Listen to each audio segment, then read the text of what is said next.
नमस्कार श्रोताओं। आज मैं अपनी आयो ऑटोबायोग्राफी की फोर्थ वीडियो चौथी वीडियो लेके आया हूँ। पिछली वीडियो में मैंने आपको बाबा जी के नहर में गिरने का किस्सा बताया था और आज मैं आपको 2016-17 से आगे का क्या हुआ मेरी लाइफ में जो कि बाबा जी से रिलेटेड है। तो कृपया करके वीडियो को सुने। बहुत से लोगों से के मेरे को मैसेजेस आ रहे थे। मैं क्षमा भी मांगता हूँ आपसे कि मैं नहीं बना पाया वीडियो, क्योंकि बीच में वीडियोस इतनी हो जाती हैं और कोई अपडेट की वीडियो है तो इस वजह से कुछ ऑटोबायोग्राफी की वीडियो बोलने का समय नहीं लग रहा था। तो अब बिल्कुल मैं आपके लिए ये वीडियो लेके आया हूँ और ये वीडियो थोड़ी सी लंबी होने वाली है ताकि मैंने जो पिछला गैप आपको इस वीडियो में प्रॉपरली कुछ ज़्यादा इंसिडेंट कवर कर सकूं। तो शुरू करते हैं कि 2016-17 में जैसे ही बाबा जी, मैंने पिछली वीडियो में बताया कि नहर में गिरे और वो सारा इंसिडेंट अगर आपको लाइव सुनने हैं तो मैंने एक प्लेलिस्ट भी बना रखी है, उसमें ये सारी वीडियोस ऐड हो रही हैं। तो उससे आगे क्या होता है, 2016-17 में एक वाकया हुआ जो लुधियाना का वाकया है। तो मेरा दोस्त जिसकी मैं आपको बात करता हूँ, जिसने मेरे को बाबा जी से मिलवाया था फर्स्ट टाइम, वो भी मेरे साथ था और हम किसी कामवश लुधियाना गए।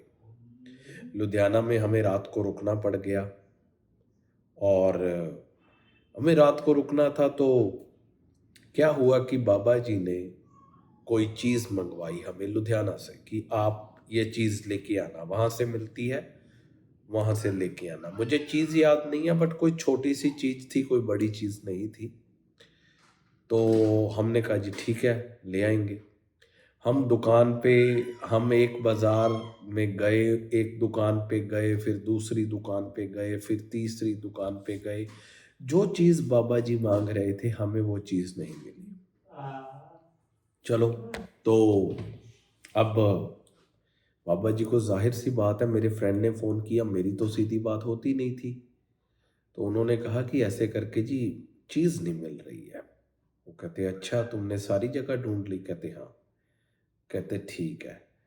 तो उन्होंने क्या किया, कहते तुम्हें मैं बताता हूँ चीज़। उन्होंने क्या किया, हमें, मतलब हम एक बाजार में थे, उन्होंने हमें बताया कि तुम इधर जाओ, तुम इधर जाओ, तुम्हें ये दिख रहा है, तुम्हें वो दिख रहा है, हाँ जी दिख रहा है, हाँ इधर मुड़ना है, इधर मुड़ना है। तो ऐसे करके वो हमें एक रास्ता समझा रहे हैं और वो रास्ता मेरे दोस्त को फोन पे समझा रहे हैं और मैं साथ में, पता है जब साथ वाला बंदा फोन पे बात कर रहा है और उसको बताया जा रहा है और वो हम जा रहे हैं, तो मैं उसको बीच बीच में कह रहा हूँ यार वो बैठे हैं गिद्धड़वाहा में, हम हैं लुधियाना में, उनको पता कैसे है कि ऐसी कोई यहाँ से मिलेगा या यहाँ से मिलेगा। तो वो जो रास्ता बता रहे थे ना, वो कोई, मतलब ऐसा रास्ता नहीं था कि यार हर बंदे को पता होता है, अंदर के अंदर, अंदर से अंदर की, वहां पे कोई आदमी तो पहुंच ही नहीं सकता पहले। तो वो बता रहे हैं कि, मैंने कहा यार बाबा जी को क्या पता है कि कहाँ से मिलेगा। तो उन्होंने क्या किया, जाके ऐसे ऐसे करके गाइड करके 10-15 मिनट 20 मिनट लगे, हमें एक दुकान के आगे खड़ा कर दिया। अब ठीक है, चलो दुकान के आगे खड़ा कर दिया, हमने वो चीज़ मांगी भी चीज़ दो, उसने हमें चीज़ दिखाई। तो वो बोला कि ऐसे करके हमें जो चीज़ दिखाई वो नहीं चाहिए थी। बाबा जी ने बोला कि ये तो नहीं चाहिए, दूसरी चाहिए। तो हमने कहा भी दूसरी दो। वो कहता जी वो तो मेरे पास नहीं है, शायद उसने कुछ ऐसा जवाब दिया कि नहीं। तो हमने बाबा जी को बोला कि इसके पास नहीं है। तो बाबा जी ने कहा नहीं इसके पास है, इसको पता नहीं है। तो मुझे हंसी आई, मैं कहा यार किसी बंदे की दुकान है, उसको वो चीज़ पता नहीं है, एक बंदा जो 300 किलोमीटर दूर बैठा उसको कैसे पता है। तो उन्होंने कहा नहीं उसको कहो कि उधर देखे। मैंने कहा यार ये तो बड़ी बड़ी अजीब सी बात है, हम दुकान के मालिक को बोल रहे हैं कि उधर देखे। चलो ऐसी बात, मैं उसको बोल रहा था, उसको फोन आ रहा था, बाबा जी उसको फोन में बोल रहे थे कि ऐसे करके उसको कहो कि इधर वाली साइड पे देखो। हमने बोल दिया कि यार वो देखो वो पड़ी तो है ऐसे ही। उसने देखा, कहता जी हाँ ये एक पीस पड़ा है। उन्होंने कहा दिखाओ। वो दिखाया तो वो चीज बाबा जी को चाहिए थी। तो मतलब ये जब सारा इंसिडेंट हो रहा था तो वो चीज मिली, तो हमने बाबा जी को बोला कि यार आपको कैसे पता चला कि वो चीज उसके पास है, उसको ही नहीं पता है। तो ऐसा मतलब अब मैं रिकॉल कर पूरी तरह हमेशा रिकॉल नहीं कर पाता हूँ चीज़ों को एग्जैक्टली उस तरह उस टाइम पे क्या बात हुई थी, बट आपको बात मोटे मोटे लेवल पे मैंने बता दी कि बात ये हुई थी कि पहले तो सबसे बड़ी बात है कि उनको एक जगह बैठे उनको दुकान ही नहीं पता। हमें बता रहे हैं इधर जाओ इधर जाओ इधर जाओ, इधर आ गया ये तुम्हें दिख रहा है कि ये बोर्ड लगा हुआ है, हाँ जैसे कोई सीसीटीवी कैमरे में हमें देख रहा है और हमें गाइड कर रहा है कि तुम्हें हाँ ये अब हरा बोर्ड लिखा आ गया, हाँ हरा बोर्ड आ गया जी लिखा, ठीक है अब इस हरे बोर्ड से इधर हो जाओ, ठीक है जी अब ये इस तरह की दुकान होगी, हाँ जी इस तरह की दुकान है, इसके अंदर एक आदमी बैठा है और बाहर ये लिखा है, हाँ जी ये लिखा है, इसके अंदर जाइए, हाँ जी चले गए जी। मतलब जैसे कोई आदमी के पास सीसीटीवी कैमरा बाबा जी के पास है और वो हमें गाइड कर रहा है और हमें उस दुकान पे लाके खड़ा कर दिया।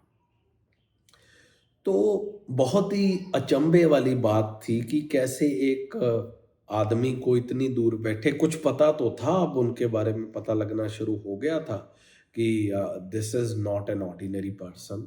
बट वही बात है कि फिर ऐसी चीजें होती जानी जो बुद्धि को चकरा देती हैं कि यार एक आदमी को कैसे पता पहले तो ये दुकान है, और वो हमें गाइड कर रहे हैं, हम किसी से पूछ भी नहीं रहे हैं। लुधियाना में थे, लुधियाना में किसी आदमी से पूछ रहे होते बात समझ आती थी कि ये चीज लेनी है, यहाँ जाना है, ये जाए, किसी से कुछ नहीं पहुंचा और वो ही अपने आप से साइन बोर्ड से हमें कर रहे हैं। क्योंकि मैं फोन पे नहीं था तो मुझे इतनी बात की क्लैरिटी नहीं है, बट मोटी मोटी बात पता थी कि उन्होंने हमें उस दुकान पे जाके खड़ा कर दिया और उस दुकान वाले को भी इन चीजों के बारे में पता नहीं था और उनसे बोला कि नहीं आपके पास है आप हमें दो।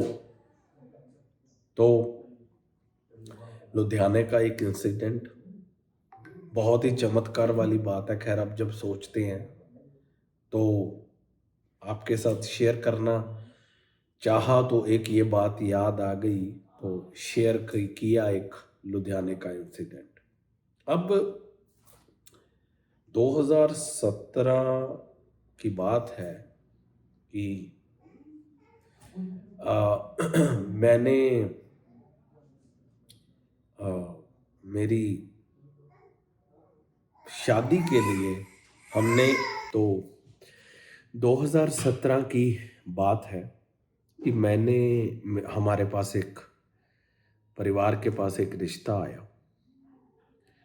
तो रिश्ता आया तो सिरसा। तो हम, जैसे आपको पता है अरेंज मैरिजेस में लड़की को देखने गए, पहले वो मेरे को देखने आए, फिर हम लड़की को देखने गए। अब लड़की को देखने गए तो मैंने देखे जो मेरी वाइफ है, तो मैंने जब देखा तो परिवार वाले बोल रहे हैं कि देख तू तो थोड़ा सा चौड़ा है, बड़ा देखने में है, और ये लड़की तो पतली है, तो तेरे साथ ना इसकी जोड़ी फिट नहीं बैठेगी। मैंने कहा अच्छा ठीक है, मैं क्या नहीं फिट बैठेगी। तो चलो जी हम देख के आए और चलो जी नहीं कोई बात आगे बढ़ाई, और नहीं बढ़ाई तो अब इसी दौरान इससे पहले कुछ देर पहले मेरी बाबा जी से बात होने लग गई थी, क्योंकि मैंने कुछ उनको फ़ोन एक दो बार तीन बार बात हुई होगी, या उनको मेरे से कुछ काम पड़ जाता तो वो भी मेरे को कॉल कर लिया करते थे तब। तो क्या हुआ कि इसी दौरान मेरे को बाबा जी का फ़ोन आ गया। मैंने उनको ना पहले बताया था कि ऐसे करके जी मैंने एक एक लड़की देखने जानी है। तो उनको पता नहीं कैसे याद रह गया कि उन्होंने मेरे को कोई कॉल किया, तो मुझे पूछा कि यार आप देखने गए थे, क्या बना? मैंने कहा जी नहीं, उधर तो ना बात नहीं बनी, वो लड़की ना स्लिम ज़्यादा है और मैं थोड़ा देखने में बड़ा लगता हूँ। तो कहते ये तो अच्छी बात है, अगर कोई लड़की स्लिम है। मैंने कहा नहीं नहीं जी, घर वालों को ना अच्छा नहीं लगा। तो मैंने कहा, कहते अच्छा, कहते वैसे स्लिम होना कोई बुरी बात तो नहीं है, अगर कोई पतला है तो ये तो अच्छी बात है। तो मैंने कहा हाँ है तो है जी, चलो मैं क्या कोई और देख लेंगे, ये कौन सा, मैं क्या अभी अब अरेंज है, कोई लव मैरिज थोड़ी है। कहते नहीं, तुम ऐसे करो, तुम ना उसको दोबारा से देख के आओ। मैंने कहा जी अ, ये कैसे पॉसिबल है कि हमने एक बार किसी को देख लिया, दोबारा से हम कैसे उसको देखें? और ये ऐसे कुछ मतलब ठीक भी नहीं लगेगा कि हम क्या बोलेंगे विचोले को कि दोबारा से हमें देखनी है, और वो क्या बोलेंगे कि यार इनको देखना ही नहीं आता। कहते देखो बात ये है कि तुम्हें उसको दोबारा से देखना पड़ेगा, और अगर मैं बोल रहा हूं तो उसमें कोई बात है। अब मेरे दिमाग में ये बात भी चल रही है कि यार पापा जी ने बोल दिया, मैंने उनको बोल दिया फोन पे, मैं कहा जी चलो मैं देखता हूँ, मैंने उनको तो बोल दिया। अब मैं घर में आया तो मैंने अपने मदर को बताया कि यार ऐसे करके मेरे को बाबा जी से बात हुई थी और वो कहते कि तुम दोबारा से देखो। तो वो कहते कि अब कैसे देख सकते हैं, अब हम 10-15 दिन हो गए हैं उस बात को, अब कैसे हम उनको कहेंगे कि हमें तो कोई कोई बात चल रही हो, तो हम बीच बात में कह सकते हैं कि ये ऐसे करके, अब कैसे कहें? अब हम सोच रहे हैं। तो इसमें क्या हुआ कि जब हम सोच रहे हैं तो मेरे को लगता है कि जो विचोला था वो मेरी वाइफ का मासड़ था। मासड़ का मतलब उसका मौसा था। तो उसका हमें फोन आ गया। उसने बोला जी आपने क्लियरली कुछ बोला नहीं है, क्या हुआ, आप क्या बात है, जो है हमें बता दो। तो अब फोन ही उसका आ गया आगे से। अब हम तो फोन करने में हिचक रहे थे, अब पता नहीं उसका आया या हमने किया, देखो ये बात मेरे दिमाग से निकल रही है, बट शायद उसका फोन आया था, क्योंकि हम काफी ज्यादा हेजिटेट, हिचकिचा रहे थे उनको फोन करने में। तो अब क्या हुआ कि फोन पे बात हुई, तो अब बाबा जी की बात कह तो दी उन्होंने, अब हमें कुछ कैसे ना कैसे कोई साधन तो बनाना था। खैर साधन भी उन्होंने ही बनाना था। तो क्या हुआ कि अब हमने बोल दिया कि जी अगर आपको कोई एतराज़ ना हो तो क्या हम एक बार और मिल सकते हैं, बच्चों ने, मेरी बेटी ने मिलना है। तो वो कहते जी कोई बात नहीं। तो हमने कहा जी ऐसे करके फिर कब, वो कहते जी हम आपके शहर में ही आ जाते हैं। तो ये तो और बड़ी बात होगी, ठीक है जी हमारे शहर में आ जाओ, क्योंकि ज़्यादा दूर नहीं है, डबवाली से सिरसा 60 किलोमीटर का रास्ता है, 1 घंटे का रास्ता है। तो वो जी ऐसे एक दिन हमने डिसाइड किया, तो ऐसे करके वो आए। तो सबको मैं लेके आया, जो भी लोग थे, मैंने कहा जी अब सारे एक बार में ही देख लो, और वो बंदा ना जाए जिसने पिछली बार ये बोला था। तो अब सारे चले जाओ जितने भी हैं, एक बार में ही कर लो काम। कहते ये ठीक है। मेरी सिस्टर, मेरे फूफा जी, सारे हम चले गए। तो देखा, मेरे मामा जी भी थे। वो कहते यार ये तो ठीक है, बढ़िया, ये तो तुम इसको कैसे ऐसे कर रहे हो दूसरी बार, क्योंकि सबको पता था कि ऐसा हुआ है। कहते यार इसमें तो ये तो भाई तुम सही है, हमें तो पसंद है। तो मैं सोच रहा हूँ वहां पे बैठा यार, कमाल है यार, बाबा जी ने पहली बार ही पहली लड़की को देखा और उन्होंने भेजा, और यार ये तो सभी को पसंद आ गया, और मेरे को तो पहले से ही पसंद था, मैंने खैर मेरे को पहले से ही पसंद था। तो मतलब मैंने फिर उनसे पूछा सबसे, मैं क्या भाई अब क्या बोले? कहते भी हमें तो भाई ठीक है, बट फिर भी घर जाके हम इनको कह देंगे कि हम आपको शाम तक बताते हैं। ठीक है, मैंने सबको फ़ोन फ़ान वहाँ पे भी किया। मैं कहा जी अभी कुछ पूछना है पूछ लो, अब कोई बात ना रह जाए, ऐसा ना हो फिर बाद में कोई और चक्कर पड़े। अब बाबा जी ने तो बोल दिया है कि तुम जाके आओ। अगर बाबा जी ने बोला है तो इसका मतलब इधर पक्का इधर ही होना है। तो बाबा जी ने मेरे को इशारा कर दिया था, इशारा कर दिया था, क्योंकि एक क्यों किसी के बाद बहुत से लड़के लड़कियां को देखते हैं, बहुत सी लड़की लड़कों को देखती है। अगर नहीं किसी भी चीज़ से पसंद आता, चाहे लड़का नहीं आता, चाहे उसके माँ बाप नहीं आते, चाहे घर नहीं आता, तो अगला बात करनी छोड़ देता भी ठीक है जी कोई और देखो। ठीक है, अब इसके पास दोबारा भेजने का कारण क्या था? यही यही और उन्होंने मेरे को इशारा कर दिया। मैंने कहा जी आप क्यों भेज रहे हो? कहते कुछ है तभी तो भेज रहा हूँ, इधर ही होगा। जब उन्होंने ये बोला इधर ही होगा, मैं तो उस टाइम पे खैर चकराया। मैं कहा यार ये तो क्या हो गया, ये पहले ही पूछ लेते, जाने से पहले काश एक बार बात कर लेते, फिर कह ही देते भी ठीक है पहली बारी में। अब देखें कैसे, और देखें कैसे उनको फ़ोन कैसे करें, और फ़ोन कैसे करें अगला कोई दूसरा मतलब ना निकाल ले। वो कुछ भी नहीं हुआ। हमने देखा, हमें पसंद आया, और हमने शाम को बोला जी ठीक है जी हमें रिश्ता पसंद है। तो जब हमने बोला तो ठीक है, मैंने अगले दिन बाबा जी को फ़ोन किया। मैंने कहा बाबा जी ऐसे करके वो रिश्ता हम देख आए थे और सबको पसंद है।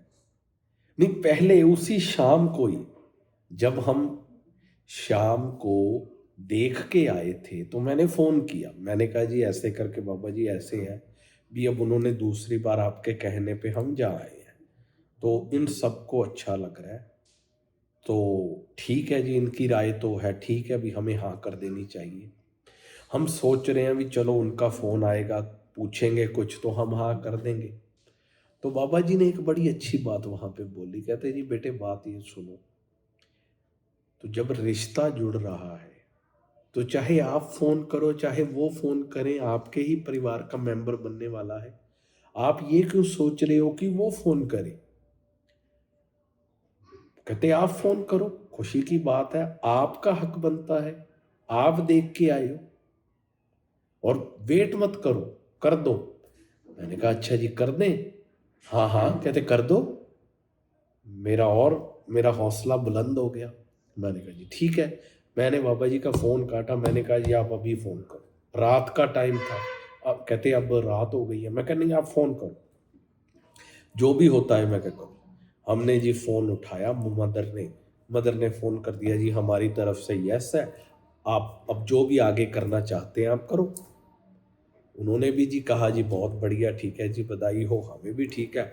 हम आपको अगली बात फैमिली से बात करके हम अब आपको अगली डेट बताते हैं कि हम जो भी आगे के रिचुअल्स होते हैं वो करेंगे। तो ऐसे करके ये बहुत बड़ी बात है। देखिए इतनी बड़ी बात है कि एक मैं आपको सच बताता हूँ, हमारी फैमिलीज में क्या होता है कि आप लड़की को देखें, आपको लड़की किसी भी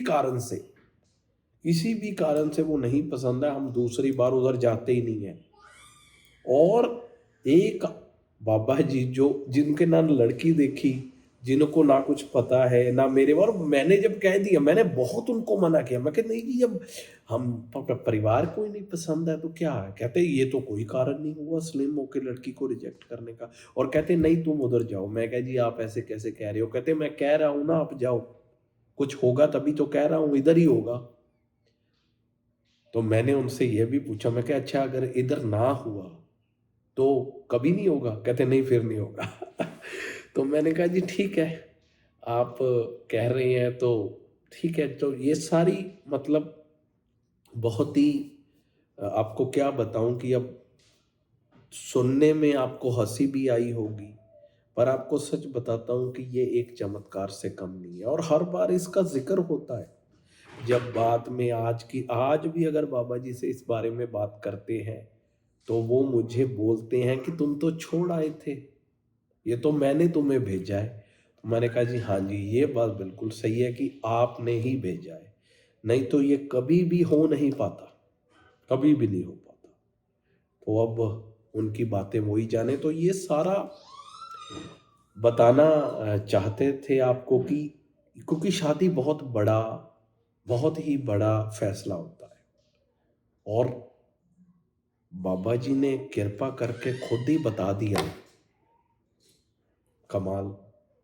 तो ऐसे रिश्ता हुआ।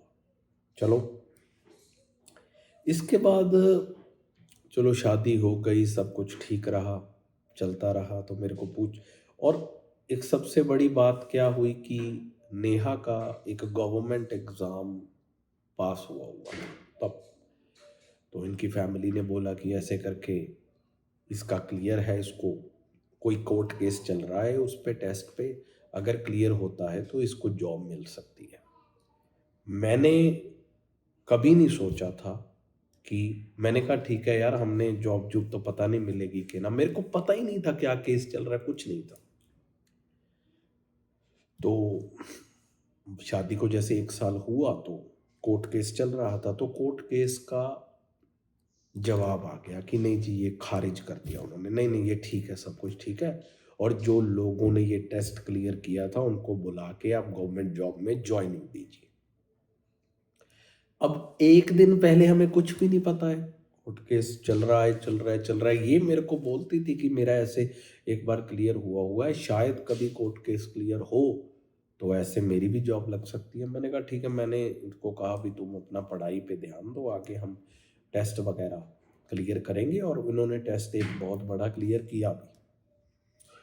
तो अब जिस दिन ये ऐसे करके कोर्ट केस का फैसला हुआ, तो कोर्ट केस के फैसले के बाद उन्होंने लिस्ट जारी कर दी कि ठीक है जी, इन बच्चों को हम इनवाइट करते हैं कि वो अपनी काउंसलिंग में आए और हमें उनको जॉब देनी है इंटरव्यू के लिए, फाइनल इंटरव्यू के लिए।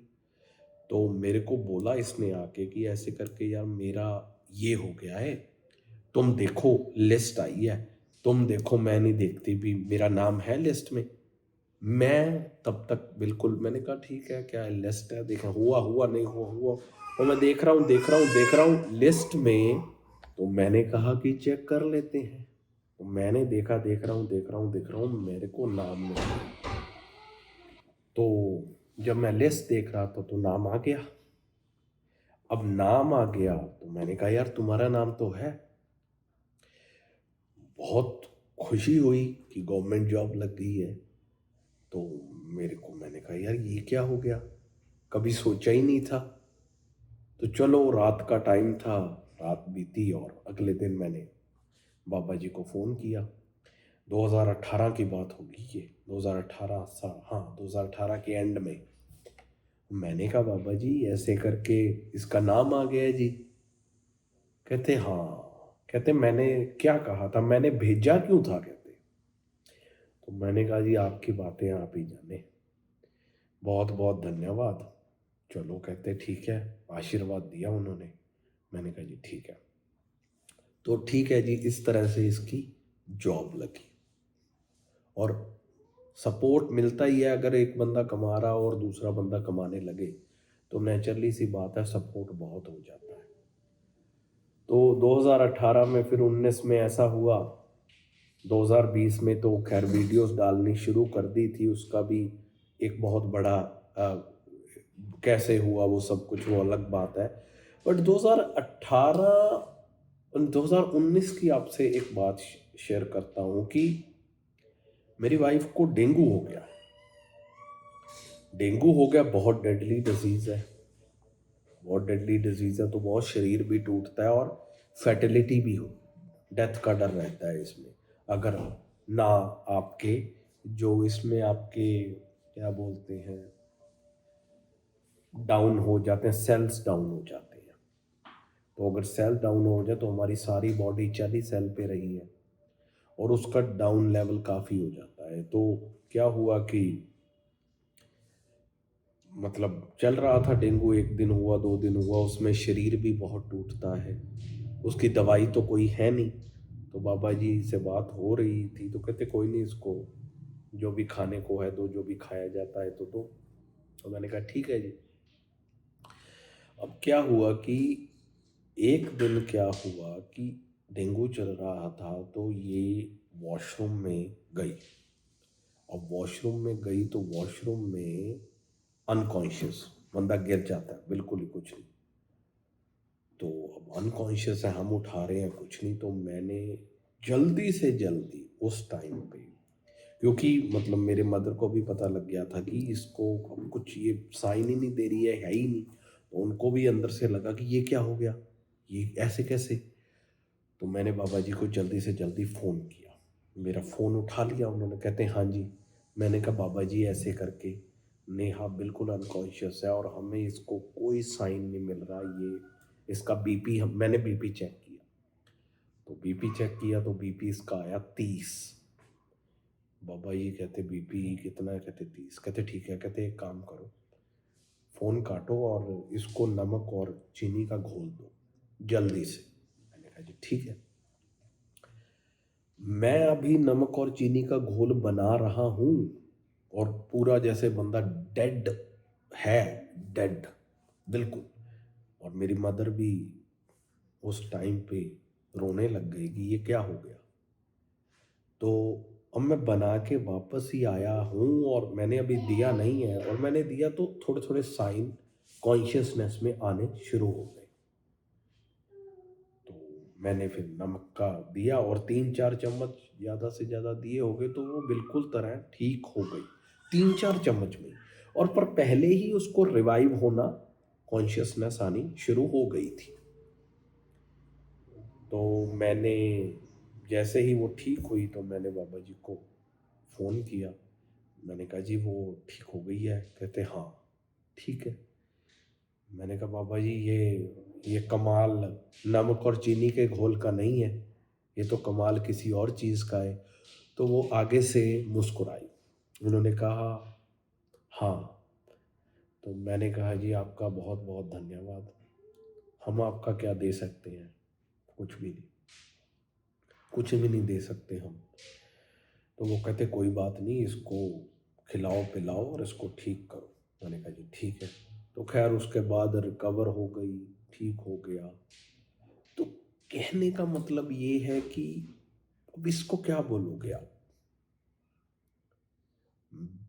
एक बंदा वॉशरूम में कॉन्शियस अनकॉन्शियस पड़ा है, बिल्कुल डेड लग रहा है, हमने उठाया और साथ वाले मम्मी बोल रही है कि ये नहीं है।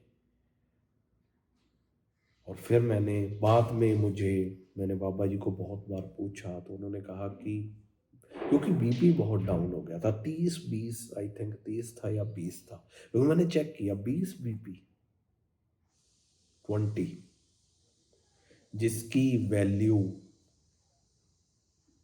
ऊपर वाले की 120, नीचे वाले की 80 मेडिकल साइंस बताती है, नीचे वाले की 80 और उसको रह जाना 20 और ऊपर वाला 30, दिस इज वेरी डेंजरस। तो कमाल की बात है। तो ये हुआ मेरे साथ 2019 में। आपको शुरू किया मैंने 2010 में, जो जो बातें हुई, जो जो जैसे जैसे ईयर्स बीत रहे हैं, आगे आगे बातें और गहरी और इंटरेस्टिंग होती जाएंगी, क्योंकि कनेक्शन हो गया बाबा जी के साथ बहुत। और आगे अगली वीडियो में मैं कोशिश तो कर रहा हूँ कि इसी वीडियो में बता दूँ, अगली वीडियो में मैं आपको और कुछ बातें बताऊंगा, क्योंकि इस टाइम वीडियो तो मैं बनाना चाहता था लंबी, खैर 40-50 मिनट की, बट अभी पीछे से थोड़ी आवाज़ आ रही है, तो इस वजह से मैं आपके लिए जल्दी ही अगली वीडियो लेके आऊँगा। ज़्यादा टाइम नहीं, 2-3 दिन में आपके पास अगली वीडियो मिलेगी और प्रॉपरली आपको और चीज़ें, और वो वीडियो मैं कोशिश करूँगा कि मैं लंबी वीडियो बनाऊँ। तो आज मैंने आपको एक बताता हूँ कि लुधियाने वाली बात बताई आपको, उसके बाद मैंने अपनी शादी का किस्सा बताया कि कैसे हुआ, भेड़ कैसे भिड़ा। तीसरा मैंने बताया कि कैसे नेहा अनकॉन्शियस होके गिर गई थी। और अगली वीडियो में मैं और बहुत सी बातें आपको बताऊंगा। धन्यवाद।